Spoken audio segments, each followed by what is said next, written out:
Hi guys, ako ay nagluluto ng pakbit. 3 gulay lang ang aking ipinapakbit. Ika-4 yung kamatis. Lalagyan ko na yan sa dali ng pampalasa. Dali lang po. Dahil ito lang ang pampalasa rito, yung pansapsoy na adiginisa ba yun? Kaya yan ang aking ilalagay sa pampalasa. Hindi ko na yan lalagyan ng asin dahil yan ay may alubaybay or bagoong isda. At siya nga pala, dito sa kabila, meron din ko ako niluluto. Eto, sa katabilang, ako ay nagluluto ng nilaga. Ayan, nilagang buto-buto. Ang ilalagay ko naman dyan ay itong magic sarap. Kalahati lang din. Siya nga pala, ang sangkap dito ay yung buto-buto. Tapos, niligyan ko ng sibuyas, bunga at dahon.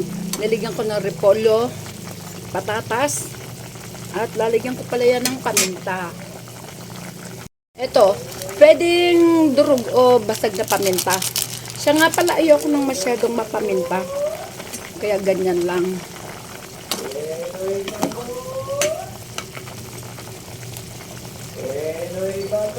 Ito lang po sa katabi ang niluluto ko na pakbit. Ito lang po. Itong pakbit na tutuyan na ng sabaw kaya sasara ko na ang apoy, ang gatong. Ayan. Ito hindi pa tuluto. Kaya na lang ang aking aantabayanan. Itong repolyo. Yung karne luto na kanina pa. Yan. Titikman ko naman itong pakbit pala.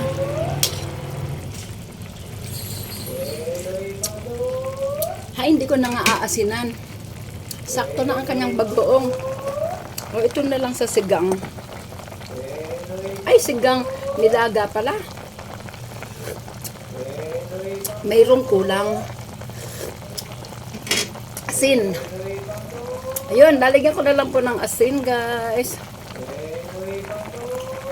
Yan ang aking dalawang niluto. Pinakbit at nilaga.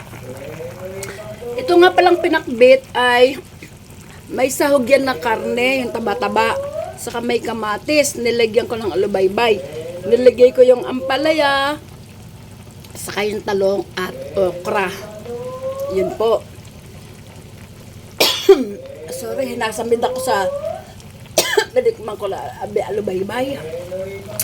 Nakikisabay naman si Penay Balot, kaya isasara ko na po ito, guys.